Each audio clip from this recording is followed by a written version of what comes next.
Halo teman-teman, kembali lagi ya di channel ini dan kita sekarang akan belajar tentang configuration file ya. Jadi di video sebelumnya kita udah belajar tentang package manager ya, dimana kita main-mainnya dengan Java, cara compile, cara deploy, oh sorry bukan deploy, cara compile, cara build, sampai ke jar dan lain sebagainya. So di kali ini kita akan masuk ke materi yang sebenarnya lumayan mudah ya secara konsep. Jadi configuration file itu adalah komponen di software development dan sistem administrasi biasanya ya. Nggak hanya di software development doang. Nah, ini digunakan untuk memanage dan mengontrol setting dan preferensi dari software aplikasi, ya operating system dan lain sebagainya. Jadi ini adalah aplikasi software kita ya, aplikasi yang kita buat. Ini adalah configuration filenya. Ya nanti dia akan saling terikat gitu ya. Nah, gunanya apa? Gunanya untuk ngasih tahu preferensi mengenai code kita yang ada di sini gitu ya. Nah, ini biasanya separate dari actual code base dan mengandung beberapa parameter, opsi, dan configuration yang mendikte bagaimana software beroperasi. Seperti itu ya. So, kita lihat contohnya di sini ya. Contoh-contoh dari configuration. Yang pertama ada bentuknya plain text ya. Contohnya .env files ya. Nanti ada file.env itu berisi configuration file kalian. Terus ada lagi XML based ya. Kita akan belajar banyak ya XML, JSON, YAML di next video gitu ya. Nanti kita akan tahu maksudnya apa XML, JSON dan lain sebagainya. Terus untuk yang framework ASP.NET biasanya ada web.config. Kalau Node.js ya kayak kemarin ada package.json ya. Kita udah belajar npm. Jadi di package.json itu termasuk configuration file. Jadi itu bukan code ya, tapi hanya kayak preferensi aja. Kayak kita ada dependensi ke ini gitu. Terus kalau misalkan di Maven ya berarti pom.xml-nya gitu ya. Masuk ke bagian sini. Pom.xml itu juga configuration file. Terus ada YAML ya. Ini biasanya untuk nanti ya kita belajar banyak tentang Docker sama Kubernetes itu dua teknologi yang sering dipakai ya. Kita akan belajar banyak di modul lain tapi ya. Terus kalau Java biasanya ada aplikasi untuk properties juga ya di framework Spring Boot. Nah, configuration file itu typically ya mengandung key value pair. Ya, jadi key sama value bentuknya seperti ini ya. Meskipun ada juga yang bentuknya seperti JSON gini ya. Seperti gini nih juga configuration file. Jadi sebenarnya juga key value sih ya. Ini key-nya ini ya, value-nya ini gitu. Ini key-nya ini, value-nya ini.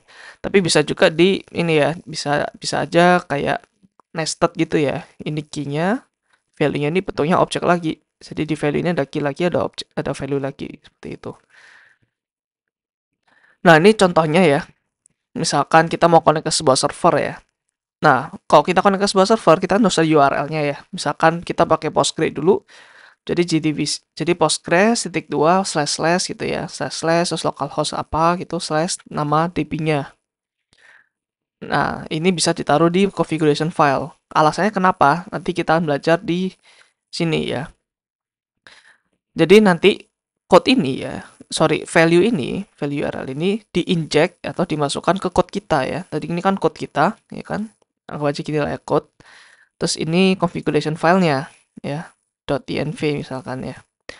Nah, nanti value dari ini ya akan diinjek ke sini gitu.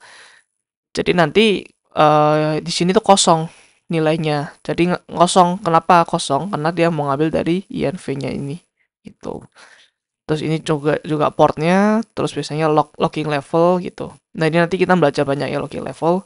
Terus sekarang mungkin nggak usah terlalu detail ya. Jadi nanti logging level itu ada verbose, ada debug, ada error dan lain sebagainya.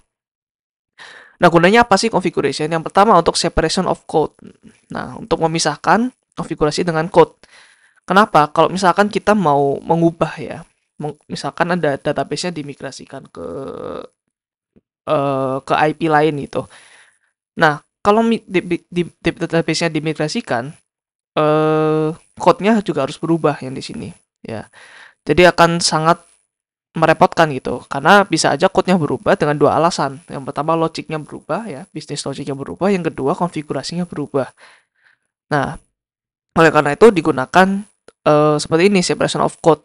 Jadi kalau misalnya konfigurasi berubah ya udah ini aja yang berubah, yang ini nggak perlu yang ini nggak perlu berubah juga ya. Nah, biasanya ini ada di different ini ya, repository Git ya. Nanti kita belajar Git dan GitHub di video selanjutnya. Jadi ini biasanya sebuah code base yang berbeda gitu. Tidak di dalam struktur folder yang sama. Seperti itu. Nah, jadi untuk ini ya, maintenance sama update-nya gampang. Security juga nih. Jadi gini teman-teman. .env file ini ya, dia kan biasanya mengandung password juga kan. Password, terus dia juga ada apa namanya? Ada password, terus ada IP gitu ya. Ada IP, terus ada juga port dan lain sebagainya. Nah, biasanya bisa aja si code ini kita open source kan ya. Open source itu berarti semua orang bisa melihat code kita gitu. Nah, tapi apa jadinya kalau misalkan IP semua ini ya dimasukkan ke sini semua, password, terus port gitu ya. Kalau kita lihat di sini contoh ya. Nah, misalkan ini ada password nih. Password di sini. Nah, passwordnya misalkan nanti di hardcode di sini ya. Ini namanya hardcode ya. HARD hardcode. Berarti langsung passwordnya langsung ditulis di sini gitu. Nah, ini akan ikut kebawa di ini nanti di public gitu. Jadi semua orang bisa lihat passwordnya. Jadi dengan misal ini nanti yang diupload cuma ini aja yang di public, terus yang ini disimpan aja sebagai private ya, private environment gitu. Yang terakhir ada automation dan portability ya. Jadi ya biasanya .env ini atau configuration file untuk mengautomate pekerjaan-pekerjaan ya. Gunanya seperti itu. Oke, mungkin kalian udah paham ya maksudnya kenapa perlu configuration file. Nah, terus ini kita akan coba demo ya, demo tentang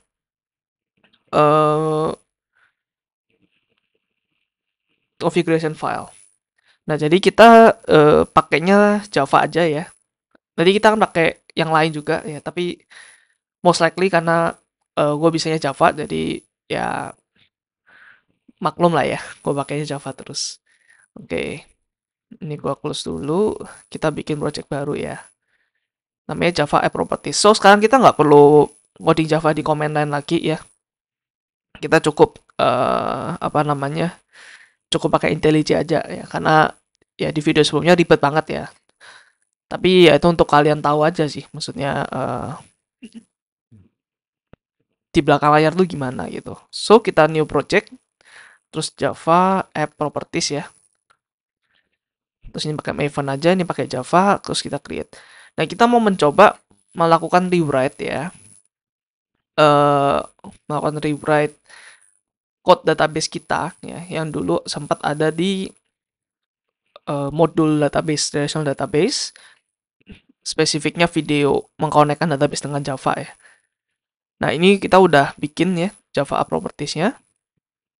Nah, sekarang kita coba tambahkan dependensi Postgre-nya ya. Kita kan perlu tuh si database driver Postgre-nya. So, kita masukkan ke sini aja ya. Ada dependencies, terus ada dependency. Oke, terus group ID-nya kita mau OLK Postgres ya. Oke. Terus kita coba ini Maven. Terus kita coba ini ya, reload all Maven project untuk dia mendapatkan jar dari ini, dari Postgre-nya. Kalau kita lihat di sini, nah ini udah ada ya dia ya. Udah masuk postgre.jar-nya. So kita close aja Maven-nya di sini dan sekarang kita bikin ya. Jadi di sini kan ada beberapa struktur ya, src, main, Java, sample ya. Ini kan struktur kita udah pelajarin di video sebelumnya kan. Nah, di Java Project biasanya ya, itu paling luar ini adalah nama ininya, nama project ya. And then di dalam ini ada src ya. src itu berarti source code kita ya. Nah, source code kita biasanya di luar ini adalah configuration file ya, seperti pom.xml dan lain sebagainya. Git ignore ini nanti kita akan pelajarin di next video ya. Nah, terus ini ada main sama test ya. Test ini untuk melakukan testing, automated testing. Nanti kita belajar di modul lain. Jadi kita skip dulu. Terus di dalam main, nah ini ada beberapa nih. Ada Java dari source. Java itu adalah code kita, code asli kita gitu ya. So di sini langsung keluar ininya, langsung keluar package-nya, nama package ya. Ini ya biasanya ini ya folder dalam folder org, dalamnya folder example gitu. Terus di sini ada package-nya. Nah, ini adalah struktur ideal dari program Java ya. Jadi banyak sekali folder-folder dan ya itu yang membuat Java itu agak berat ya secara environment gitu. So di sini ada resources. Resources itu mungkin seperti ini. Kita bikin program Java ya, apalagi yang GUI. Nah, di GUI itu kan ada gambar, biasanya ada video, ada audio gitu. Semuanya ditaruh di resources. Jadi yang di Java ini hanya code kita, resource ini adalah file-file resource kita gitu. Contoh seperti gambar dan lain sebagainya. Nah, sekarang kita akan coba membuat ini file konfigurasi di dalam resources ya. Application.properties. Namanya bebas sih, mau apapun ya. Tapi ini adalah banyak orang yang udah pakai ya standarnya application.properties. Jadi kita why not pakai aja supaya nggak bingung gitu. Terus di sini ya kita pakai key value aja. Jadi database port ini kalau kalian mengikuti modul relational database dan kalian masih belum menghapus Postgre kalian bisa coba ini di lokal ya. Tapi kalau kalian nggak nyoba nggak apa-apa. Kalau langsung ke video ini kalian mau nggak nyoba nggak apa-apa. Yang penting kalian bisa tahu maksudnya gitu ya. Belajar di PMS, terus database username Postgres, database password. Oke. Nah, terus kita ke main.java ya. Nah, sekarang kita akan melihat ya yang ada di sini ya. Nah, yang pertama kita perlu properties kan ya. Ini gua taruh bawah dulu. Oke, yang pertama kan properties nih. So this is properties. Ya properties itu isinya key value pair ya biasanya ya.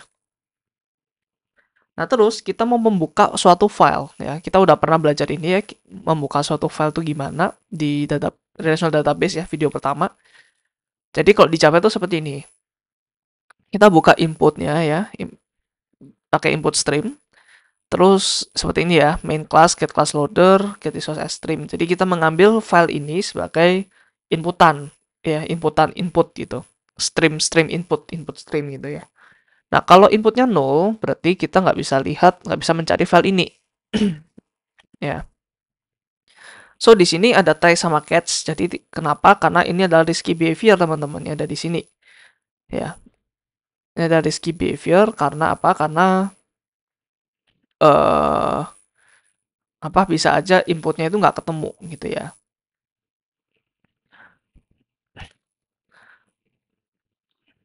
Oke, try input stream ya, input terus main.class get class loader get resource as stream application.properties. Oke, nah mungkin kalian bingung. Kalian pernah belajar try sama catch, tapi nggak ada ininya kan ya? Nggak ada kurung ininya ya. Tapi tenang aja kan teman-teman, nanti kita akan belajar di sama-sama ya. Itu di Python juga ada yang namanya seperti itu. Yang namanya with. Jadi di sini kan input itu biasanya harus di close kan ya, di terakhir. Jadi dengan adanya seperti ini ya, setelah try ini selesai, input akan otomatis di close dengan adanya seperti ini. Seperti itu ya. So, nah, terus kalau inputnya 0 ya, ya kan bilang sorry unable terus return aja ya, selesai. Sekarang kita prop load input. Ya, jadi properties dia ngeload input. Jadi dia secara otomatis sama teman, dia bisa melakukan key value ya. Key yang kiri, value yang kanan ya. Dipisah oleh sama dengan nanti ya. So, kita satu-satu nih. Kita taruh prop.getProperty ya kan database host. Terus db port juga kan. Terus db name ya. Terus db user, terus db password. Nah, terus string db URL ya. Jadi ada JDBC, terus Postgres SQL. Nah, segini lah ya. Nah, terus ini properti lagi ya, karena ini tadi properti yang untuk apa? Nge-get value dari configuration file. Sekarang propertinya kan kita pas ke dalam SQL-nya ya. Nanti kalian bisa bandingkan dengan code yang relational database ya. Nanti coba lihat di GitHub ya. Link GitHub-nya akan taruh di deskripsi nanti ya. So, kita set property user, db user, terus property password. Nah, sekarang kita bikin connection objeknya ya. Driver manager, get connection, dbul, dbprops. Oke, kita import. Ini risky behavior kan ya. Jadi kita perlu try catch. Kita perlu catch. Nah, terus di sini statement ya. Kita bikin create statement untuk melakukan query. Terus query-nya apa? Query-nya seperti ini ya. Select bintang from outer atau from books aja lah ya. Supaya beda. Terus result set itu adalah hasil dari hasil query-nya ya. Biasanya bentuknya seperti tabel seperti itu. Terus langsung execute query aja. Terus ketika resultnya masih ada, ya kita print terus gitu. Ya, so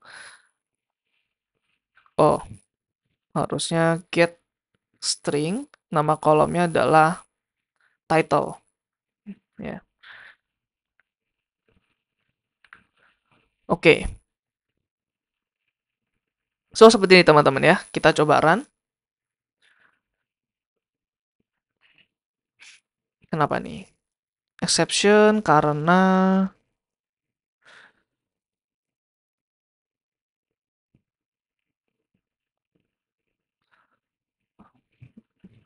sebentar.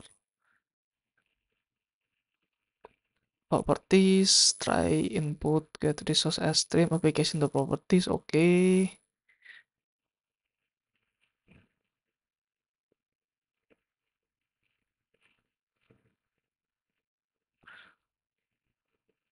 Coba kita pakai yang author. Harusnya sih nggak ada masalah ya. Karena sepertinya bukan seperti itu problemnya. Null pointer exception. Ketika put value. Ketika mau put value. Concurrent hash map put value. Set property. Oh, di sini errornya teman-teman. Di sini errornya kenapa tuh? User, db user, password, db password. Apa yang salah dengan ini ya?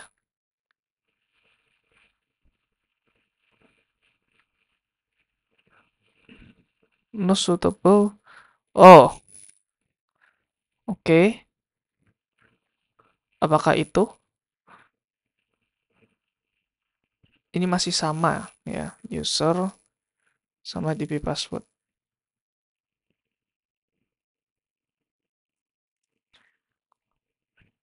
Gue nggak paham nih kenapa salah ya. Oh, sorry.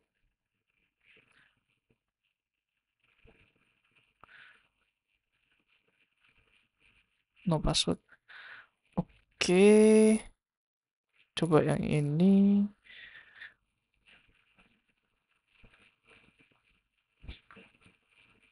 Oh, username teman-teman ya. Karena ini tadi, karena user doang, dia nggak nemu tuh. Berarti dia string kosongan db usernya. That's why tadi error gitu. So, ada lagi yang error karena select bintang bukan dan. Oke, author semua ke print ya. Sekarang kita coba book ya. Ini kita ganti title. Nah, ini ya. Ini karena dulu kita sempat, oh sorry ya. Ini dulu kita sempat banyak memasukkan buku-buku. Jadi semuanya title example semua. Oh ya, by the way tadi kalian sempat nggak lihat ya yang author ya. Author terus ada name di sini. So, ini adalah outer-outernya. So, itu teman-teman untuk Java Application Property. Nah, terus untuk Node.js ya, ini ada lagi untuk Node.js. Kita pakai command line aja ya. Karena ini lumayan simple juga. Jadi ke dokumen. Oke, terus kita bikin npm project aja ya. Bikin foldernya, terus kita masuk ke dalam. Nah, terus kita initialize dulu nih dalamnya. Oke aja sampai terakhir. Oke, kita lihat ada package.json. Oke, berarti udah dianggap sebagai project Node.js di sini. So, kita pakai npm package manager, kita install dulu namanya .env. Ini bisa untuk mengambil configuration file secara otomatis ya. Oke, .env udah keinstall ya. Kita coba lihat di sini udah ada .env. Nah, sekarang kita bikin file namanya .env ya. Kita bikin file kosongan dulu ya. Oh ya, kalau ls doang kalian nggak mungkin ketemu. Karena by default file yang depannya titik ya, dianggap sebagai hidden files ya. Jadi kalau mau lihat semuanya ls-a ya. Jadi di sini ada .env ya. So kita coba edit .env-nya ya, pakai Vim. Kalau kalian mau pakai text editor it's okay ya. Nah, jadi kita .env kita pakai ini ya. Mirip-mirip seperti tadi application.properties. Jadi localhost terus database name-nya belajar di PMS gitu ya. Oke, terus kita save ya. Kita lihat isinya benar ya. Seperti itu. Nah, terus ya. Ini kita nggak connect langsung ke database ya. Kita cuma mau demokan aja kalau ini tuh bisa gitu ya. Secara konsep itu bisa gitu. Ini dihubungkan ke code aslinya. So, di sini kita bikin index.js ya. Terus dalamnya seperti ini. Jadi ini kayak importnya ya, import di JavaScript. Ini kan dependensinya. Terus ini seperti sistem out ln-nya di Java ya. Proses. Nah, ini proses ini adalah global variable. Berarti semua program pasti punya proses variabel ini. So di variabel proses ini ada variabel lagi namanya env. Nah, di env ini ada variabel lagi apa aja, yaitu key yang ada di sini nih, gitu ya. Nah, di sini kita nggak perlu specify kalau kita mau ambil tuh dari file.env. Karena secara default, ya, dia udah ngambil dari sini. Jadi namanya harus benar-benar .env ya. Kecuali kalian mau yang custom, ya harus kasih tahu di sini. Custom nama configuration-nya apa. So, di sini database host, ya, terus console log. Satu lagi adalah tadi database name ya. Nah, udah gini aja nih. Nah, sekarang kita coba run ya. Kita pakai node index.js. Nah, ini dia bisa ngeprint yang di sini. Bersama baca di PMS. Kalau misalkan kita berubah ya, misalkan database host-nya kita migrasikan ke misalkan 10.10.10.10 gitu. Nah, kita nggak perlu ganti code-nya, kita nggak perlu ganti index.js-nya. Kita cukup ganti itu doang, sekarang udah ke-update ya. So, itu teman-teman. Jadi nanti yang akan misalkan kalian mau nge-share code kita ya, ke orang yang nggak dikenal, atau ke misalkan ke vendor gitu. Yang di-share adalah index.js ini ya. Ya udah ini doang gitu. Yang lain ini nggak perlu. Mungkin index.js sama package.json kali ya. Nah, yang lain ini nggak perlu. Jadi .env itu nggak perlu dikasih gitu. Node module juga nggak perlu dikasih karena dia kan bisa punya npm-nya sendiri. Bisa download npm sendiri, terus dia bisa mengambil ini sendiri ya, install sendiri di sini. Nah, sama halnya dengan Java, teman-teman. Di Java ya. Nah, tapi Java ini agak sulit karena ini kita harus mengeluarkan ini ke keluar project aplikasi property-nya. Sedangkan ini di dalam project. Jadi nanti yang code yang kita kasih ini jangan sampai dikasih ya. Aplikasi property jangan sampai dikasih. Nah, caranya gimana? Cara supaya gampang kan nggak perlu kan kita perlu hapus satu-satu ya. Kayak misalkan udah di-zip terus kita hapus gitu. Nah, jawabannya aman teman-teman ya, karena di next video kita akan belajar bagaimana caranya ya, pakai namanya version control system. Ya, so itu aja teman-teman untuk video configuration file. Semoga kalian mengerti ya, maksudnya gunanya apa gitu, kegunaannya apa, terus kenapa ini penting ya. So that's all teman-teman, thank you udah nonton sampai akhir. Kalau kalian terbantu, kalian bisa melakukan donasi di link yang udah ada di deskripsi ya di bawah. So see you guys in next video, bye bye.